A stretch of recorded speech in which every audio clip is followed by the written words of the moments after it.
And my brain immediately switched back into saying to me that I needed that thing. I was like, oh, that would be great. Like, I think that our lives would be better for having that thing. But because I've obviously spent the last 4 years kind of training myself to not give in to those impulses, um, I was able to kind of step back and think, no, I don't. I don't need it.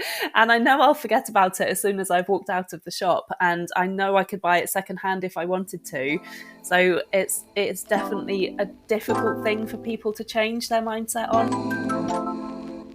Hello and welcome to another episode of Good for Profit. Today's guest with us is Jessica Potter, the co-founder at Used and Loved, otherwise known as the Skyscanner for secondhand shopping. It's a pretty brilliant concept that brings secondhand shopping to everybody, democratizes it. We talk a lot about the founding, the story behind it, how she co-founded it with her partner. And we'll touch on a little bit on investment within the purpose-driven startup world. We touch on circular economy and talk about that for a bit as well. And there are quite a few other things that we talk about that are really interesting and hopefully our listeners will love. So without further ado, let's get right into it. Hi, Jess. Hello. Welcome to the podcast. Very excited to have you here today with us. Hi, nice to meet you. I'm really happy to be here. Thanks so much for inviting me. No, absolutely. It's really our pleasure. I looked at some of the stuff that you're doing. It looks amazing. And I literally cannot wait to kind of dive deeper into what you do. Do you want to maybe give a very quick introduction? Tell us a little bit about, Used and Loved, and just very briefly. And then I want to dive a little bit deeper and ask a couple of questions around it. Sure, yeah. So just really briefly, I'm Jess. I'm the co-founder of Used and Loved, and I've set it up with my partner, Davey. Really briefly, it's the Sky Scanner for secondhand shopping. So it basically means that you can shop all of the secondhand web in one place, which I can explain in more detail in a bit. I love that. That is so brief to the point. That's amazing. I feel like you kind of worked on that, right? And you tried sort of... Yeah. Yeah, that's amazing. I really, really like it. It's very straightforward, very self-explanatory. And I love that you've used the kind of like, the X for Y approach, the Sky Scanner for whatever. That's brilliant. It does really look amazing. And I want to dive more into kind of how it works and what it does and so on. But I like to start with a bit more around the why to begin with, just to kind of understand a bit more about what drove you to do this. So my understanding is that you co-founded this with who is now your partner, right? Yes. And yeah, he was my partner before, and then brilliant. Yeah. And somehow the idea came up in Glastonbury. Is that right? So me and Davey met in Glastonbury in 2014, and before we met, we were both the complete opposite to what we're like now. So we didn't know or care about the environment. We just ate meat every day for every meal, pretty much, and we lived a disposable life. Me more than Davey, because I'm, stereotypical. I just used to love shopping, and I'd spend all my money on new clothes all the time, and I just didn't care about the side effects. So when we met, we just both immediately started going on this journey together, where we started to learn more, understand more about sustainability and the effects that our lives had on the environment. So it started with reducing how much meat we ate, and going on that journey was a struggle. Not just reducing meat, but like reducing shopping and trying to have less of an impact. I just haven't found it easy, to be honest, because I did really love all those things, eating meat and cooking food. All of that stuff was just easier. Everything for me is just easier. So I've been on a journey, and I've got lots to share with people about tips that I've learned about how to make that journey easier. Because if you are taking that journey for sustainability reasons, you don't have to love the journey, but you can love the end. So when we were deciding, we got to a point in our relationship where we were deciding whether to have children or not. We really weren't sure whether to have children, because we were trying to cut down our carbon footprint. So adding humans to the planet just seemed really counter what we were trying to do.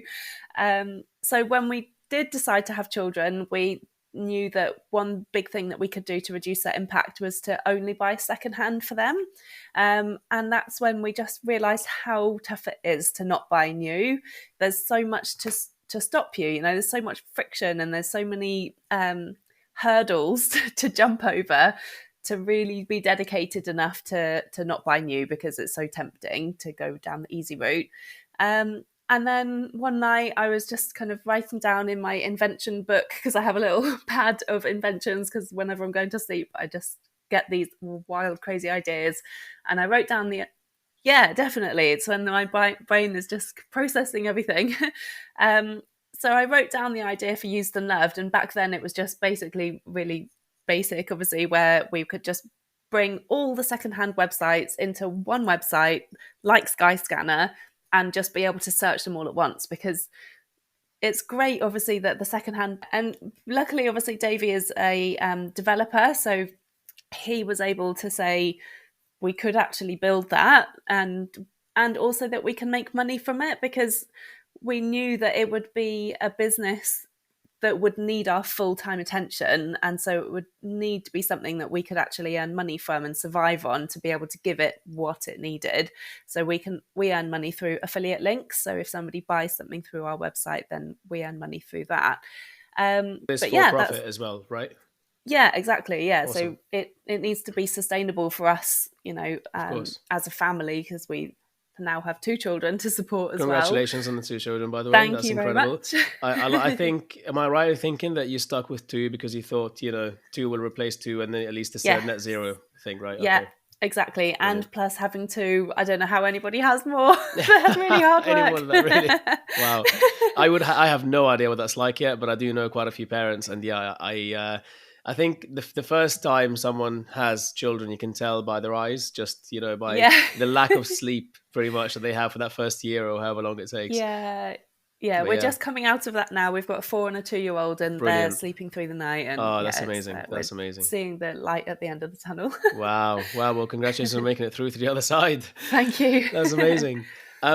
A couple of things. So I kind of sensed a little bit of hesitation, if you don't mind me kind of going into this a little bit, when you were sort of saying around the fact that it is a profitable business and the fact that, you need to support yourself. And I kind of felt like you sort of almost feel like you kind of need to justify it a little bit to yourself. Do you feel like there's kind of a bit of pressure on you, given the field that you're in and what you're doing, that, do people kind of expect that this should be an organization that's non-profit, for example? So the journey of us building Used and Loved and figuring out all of this and getting to this point has been 4 years. So since when we decided to have children, which is before Wilson was born.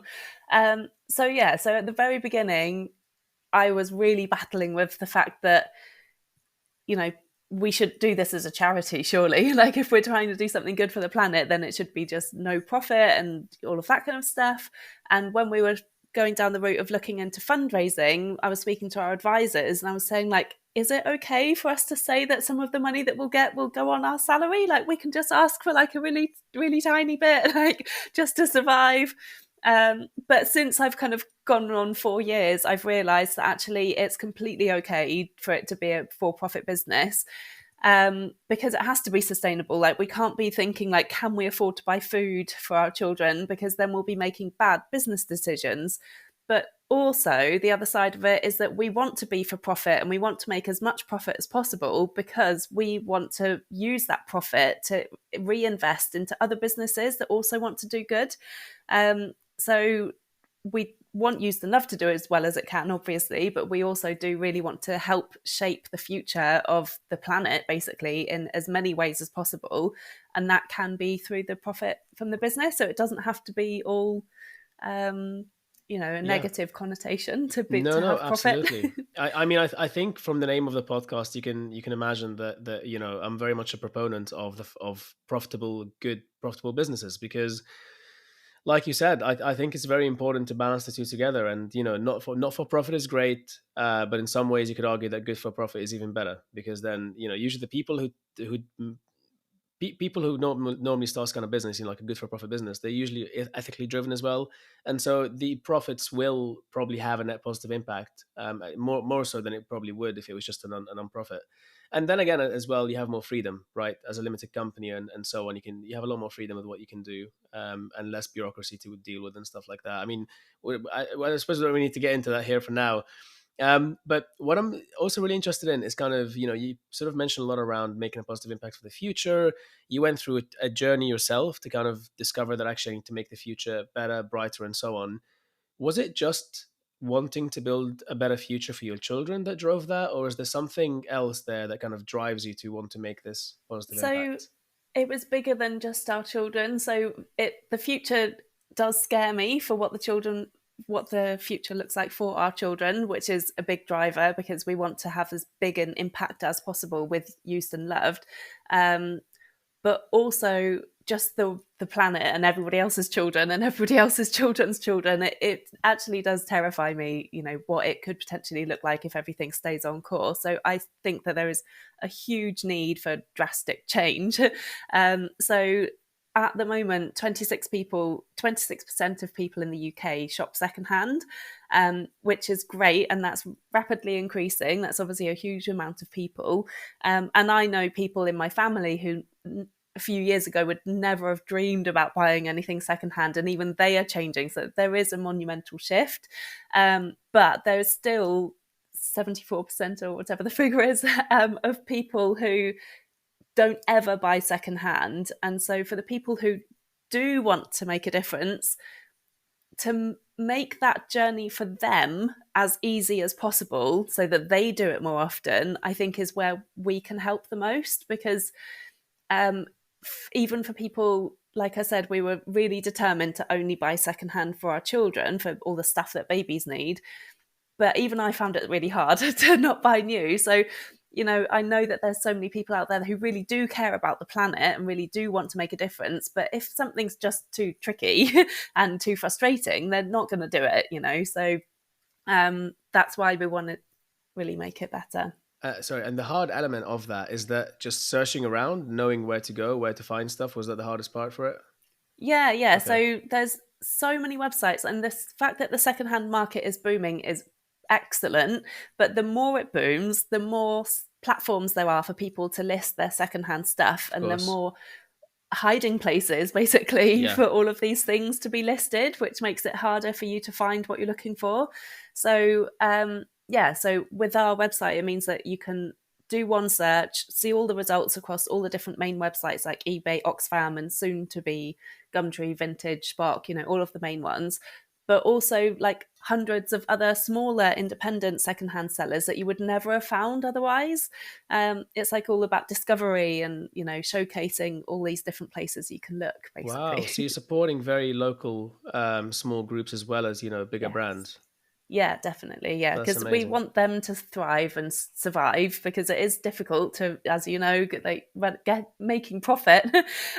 So we want to support these smaller independent sellers and give them the exact same space and visibility as the big people like eBay, for example, so that they have as good of a chance as possible. Because the more they sell, the more likely they're going to keep selling and sell more.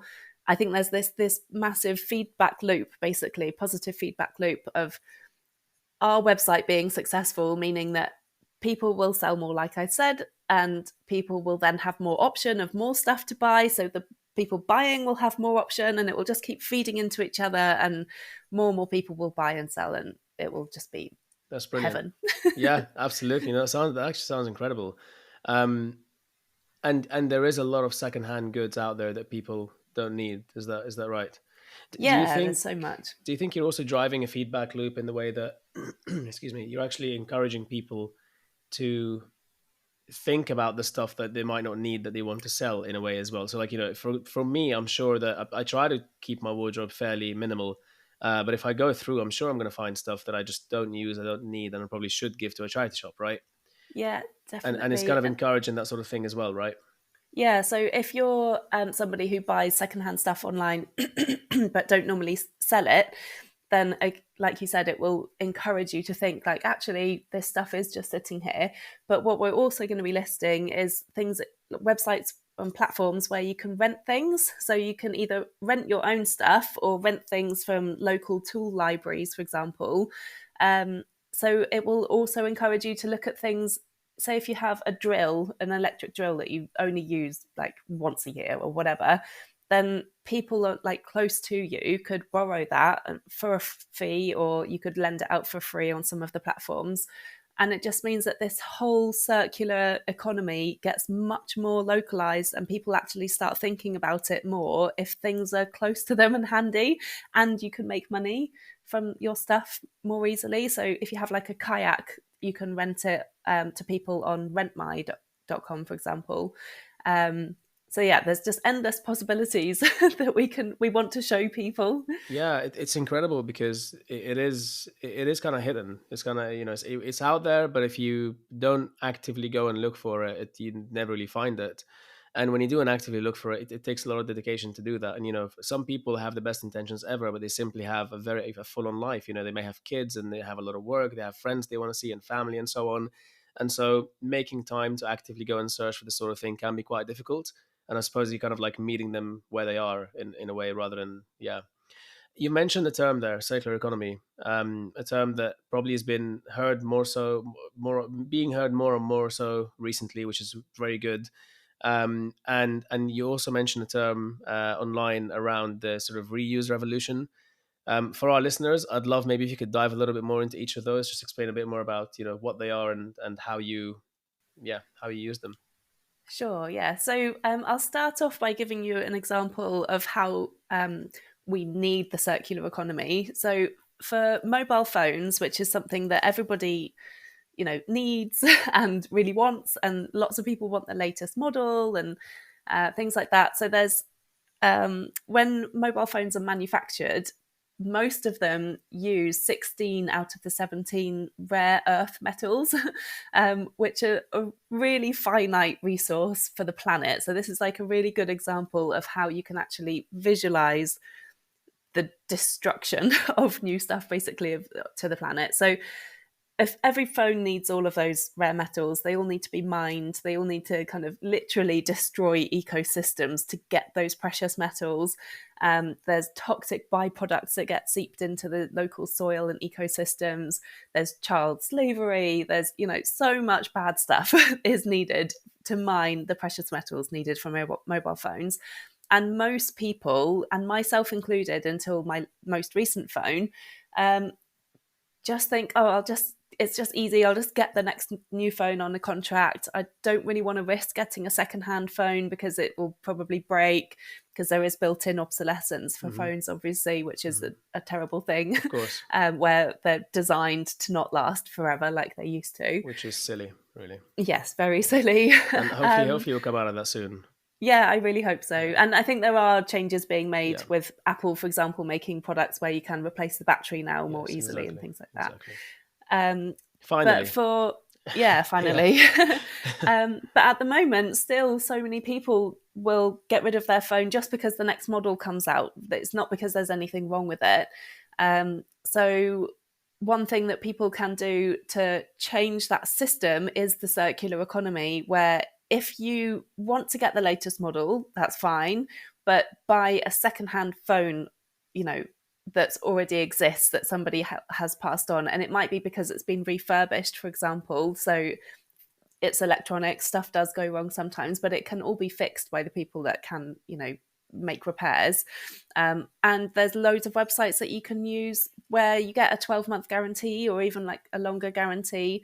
So you get that reassurance that you wouldn't have necessarily from buying just a secondhand phone from somebody that you don't know. So I'm not discouraging that. I think that's also a really great option.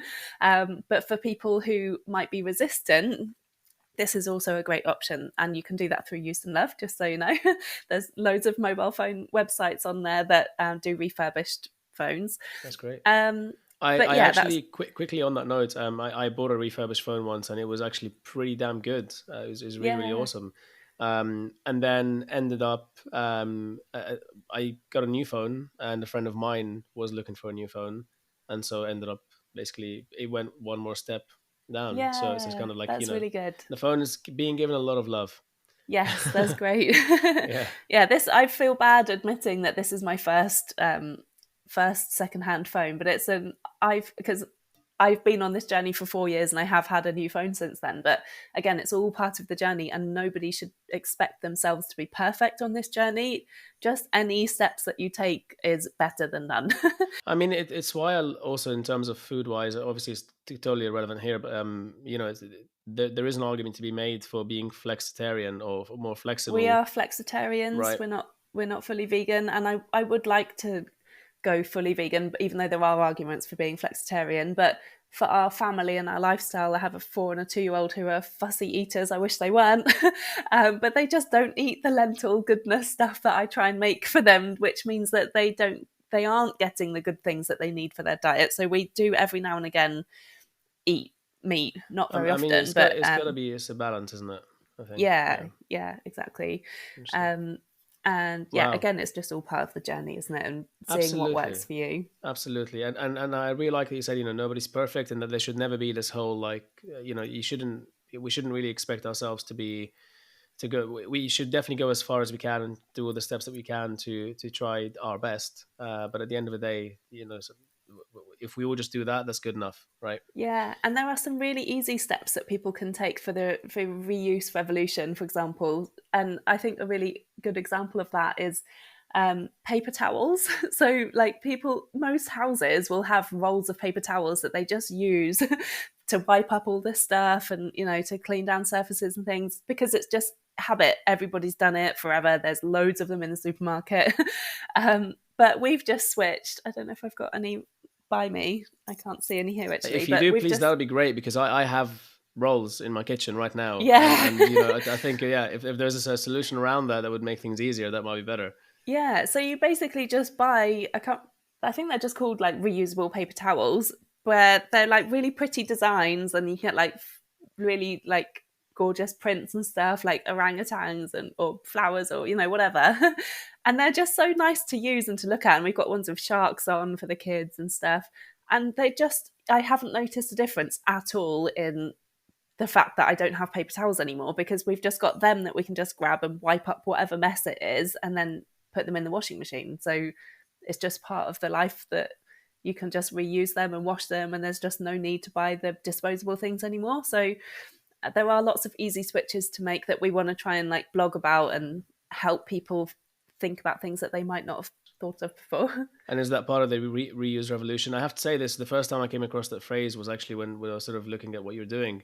Is that a phrase that's used often? Are you coining it? Or tell us a bit more about it. I think we've probably pinched it from somewhere, but we're rolling with it. I like it. I like it. That's awesome. I think all of this is a revolution. And when we first came up with the idea of Used and Loved, we thought we should probably not try and talk about the climate element of buying secondhand, because we didn't want to put people off that didn't care about the climate, because there are loads of people that buy secondhand just because it's cheaper, which is great, and we're definitely trying to target everything that we're doing to talk to them as well. But actually over the last 4 years there has been a revolution. I think like there really is so much more knowledge about it now. So I think it's safe to call it that, and it's nice that people can come on this journey and feel like they are making a difference and part of this revolution. So yeah, everybody should join in. Yeah, no, for sure. I mean, we'll definitely we'll leave the links and everything as well for our listeners. That is, yeah, it makes a lot of sense. And going back again to circular economy, sorry, just to very quickly clarify, for people who, I'm assuming everyone's come across the term probably by now because it's been so popular. But I suppose one really easy way to think about it would be going back to the phone example, where you imagine stuff coming out of the earth, and then it goes through transportation, manufacturing, more transportation, distribution, whatever, and then you use the phone and then you chuck it away and it just goes into the bin. Whereas to make it circular, you kind of just try and bring those ends. Oops, sorry, I think I just hit the mic there. To make it more circular, you're just going to bring those ends together, right? And sort of instead of the phone going to waste, actually the materials can be reused to go back into the system again, or the phone itself can be reused by other people, right? Yeah, exactly. So even if the phone is broken, so many people just think I'll just literally throw it in the bin. But because those precious metals can be, pulled apart and taken and recycled by people who specialize in doing that for phones. So don't just put it in your recycling bin. That won't work. Yep. Yeah. So yeah, there's so many options. Do you work with any of those kind of brands as well? So like, I know obviously from your side, it's more about the reuse part, but do you also list things like that, for example, on your website?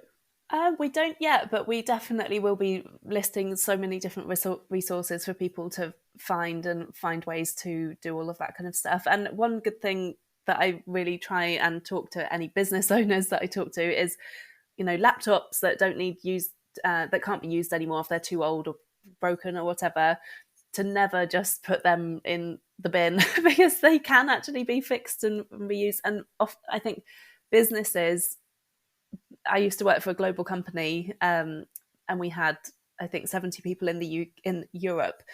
And as soon as the laptop was over 3 years old, if anything went wrong with it, even if it just started to get slow, then they would be approved to just replace it.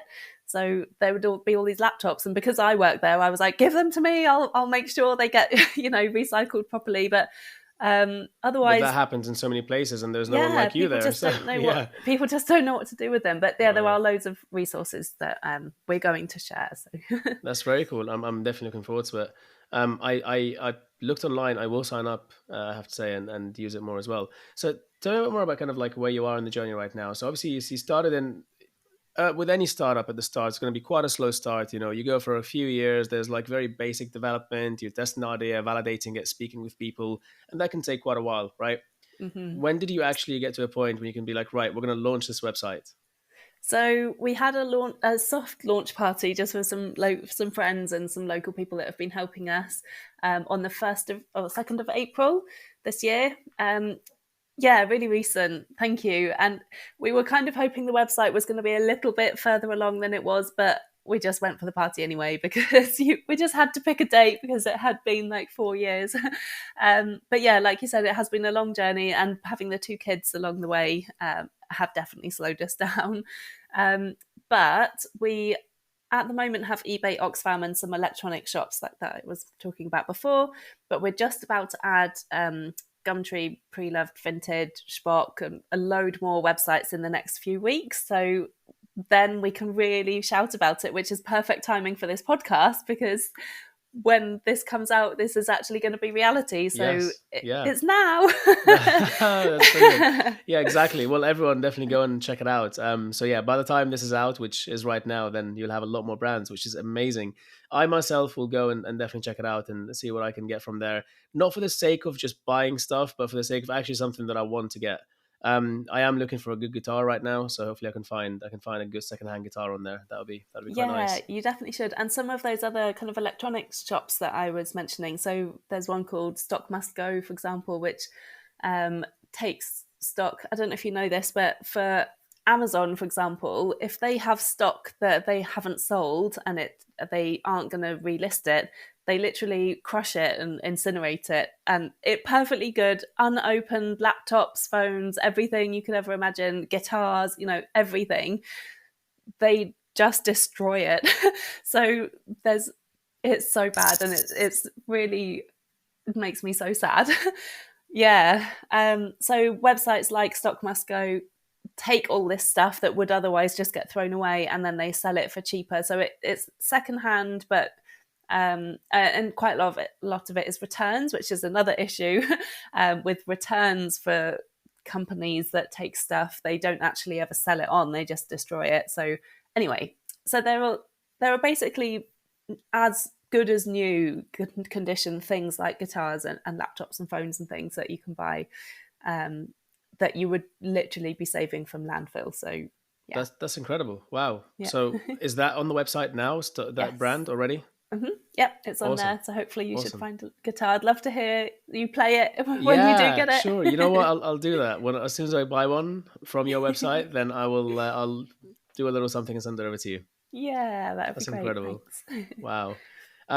So you launched in April, right? Yes. And at the moment, where do you consider yourself as a startup? Would you say you're pre-seed, your seed, your Pre-seed. pre-seed? Yeah. Awesome. So yeah, we've just been growing organically. We haven't done any So kind of have you paid advertising. bootstrapped everything as well?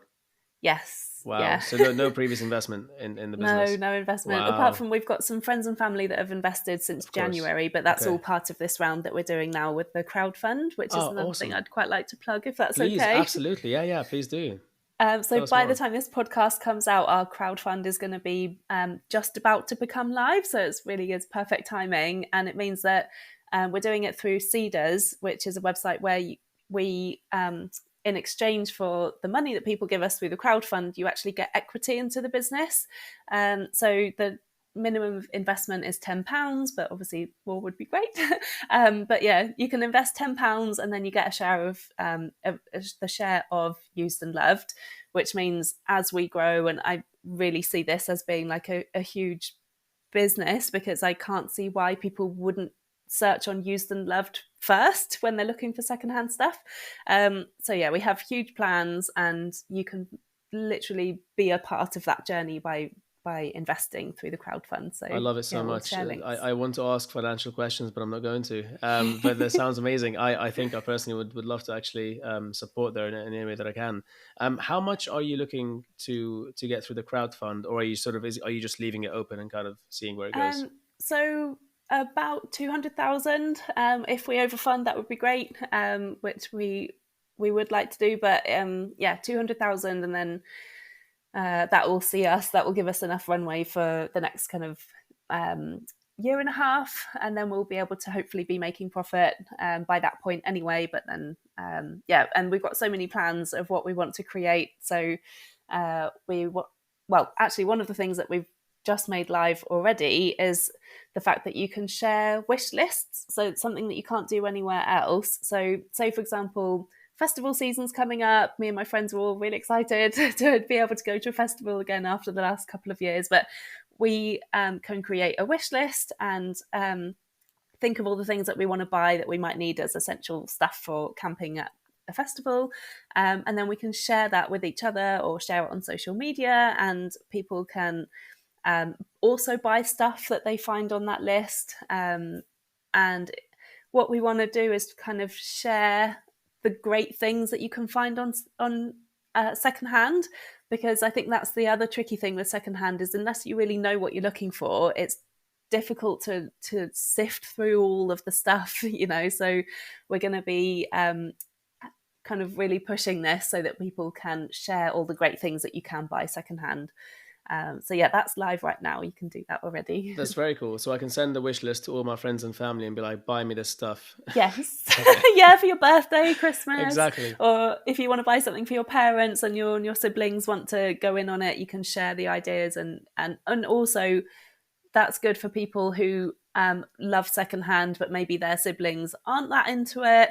They can kind of take all the work out of it for them and just say, look, I found all this stuff. Like, this is all secondhand. It's all great.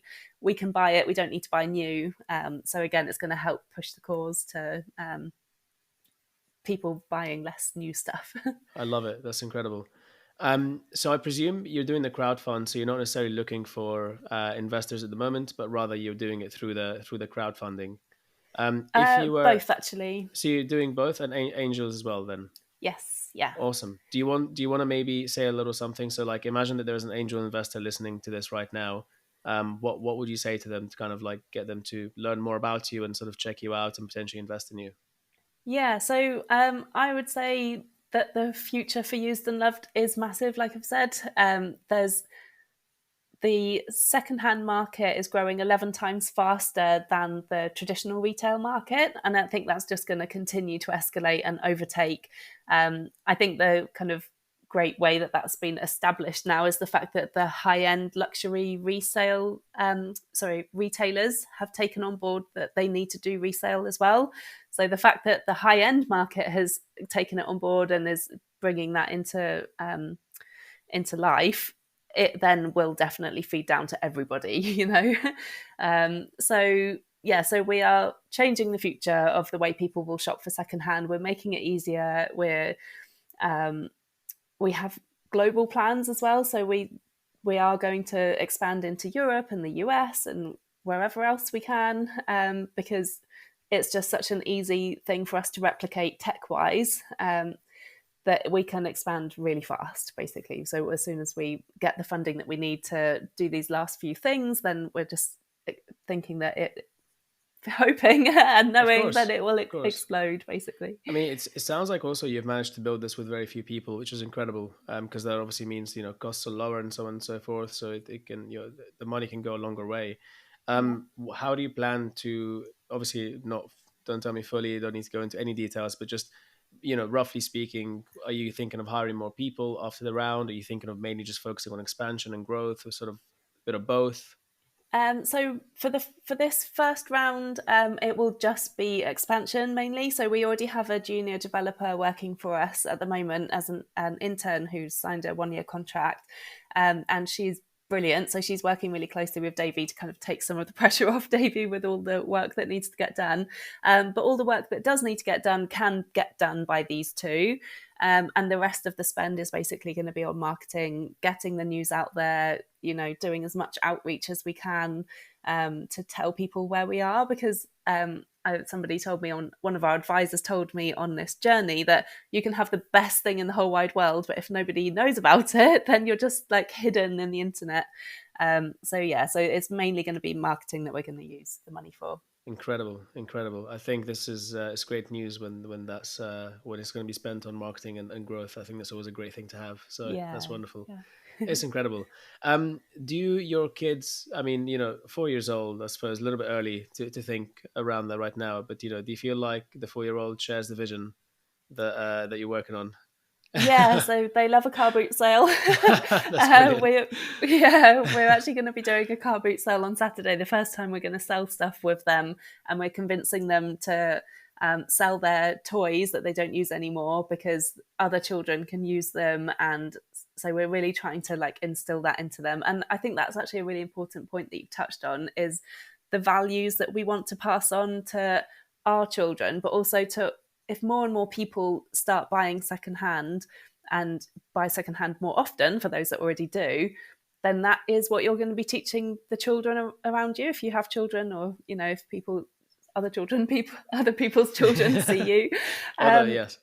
it's taking away the habit of everything needing to be bought new, because it doesn't at all. All this stuff already exists, and so if your children or people that you know's children grow up seeing that you don't buy everything new, then that's what they're That's going gonna. to be that's what they will learn. Yeah, Absolutely.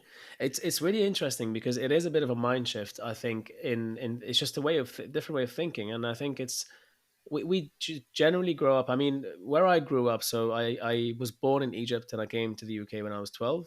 And culturally speaking, there's a lot more pass downs. I don't know what it's like here because I didn't grow up here in that sense properly, but I think that does happen here still. But I feel like not as much. Like there's a lot more of like family members will pass things to each other if they don't want it anymore. And there's like, if someone has clothes they don't want, genuine, like one person will sort of reach out to the rest of the family, be like, hey, we have X, Y, and Z that we don't need anymore. Does anybody want this kind of thing? And that's a very common thing to do, right? Mm, Which is incredible because like, it's not being done out of it's not being done out of like necessity. It's being done out of being less wasteful in a yeah. way. But then you sort of grow up, and as you grow up you kind of start buying new stuff and you want new things and so on. And it's definitely a bit of a shift in mindset where just as you grow up you kind of want new stuff and cool things, but you never really stop and ask yourself why that is. Mm, Because in secondhand stuff is just as good. Like there's so many secondhand things out there that people rarely ever use as well, that are in yeah. such good condition. And a friend of mine, she's very, very good at finding incredible things in charity shops and secondhand places. So I think she'll be the first person I tell about this Yeah, great. after the I'd love to podcast. speak to her. Yeah, of course, of course.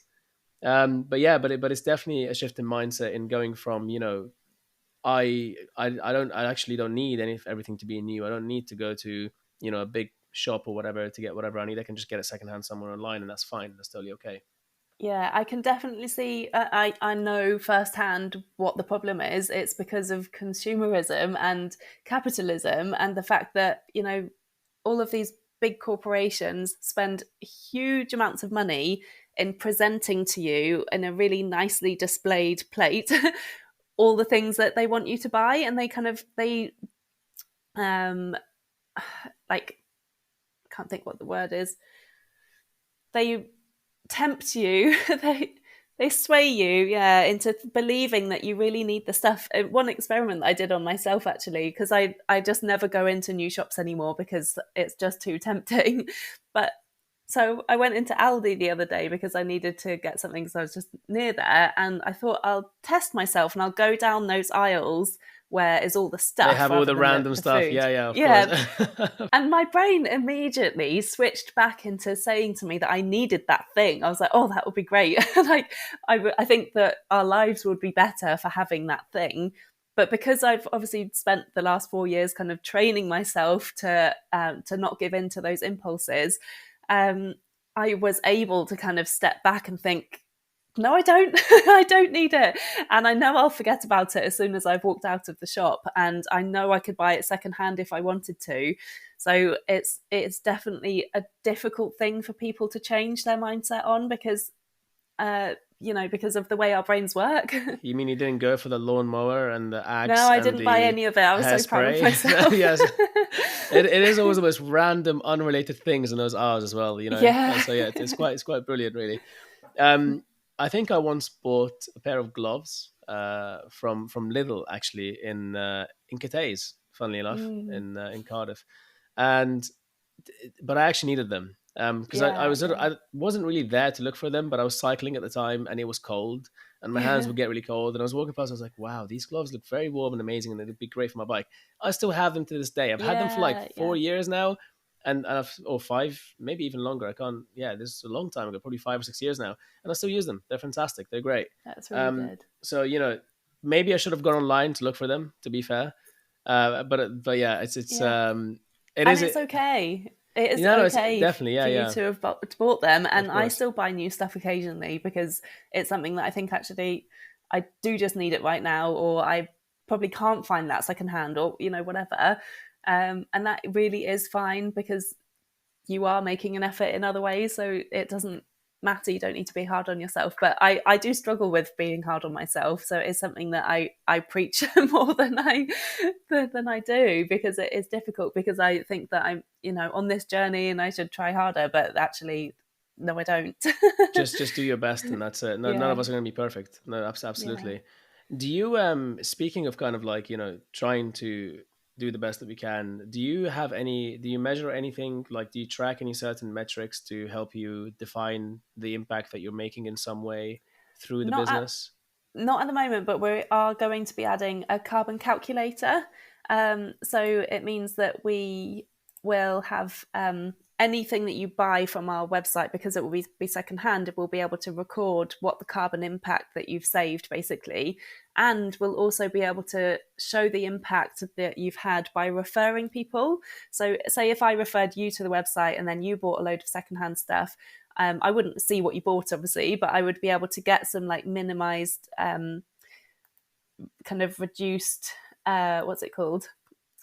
Like points, basically, on my profile.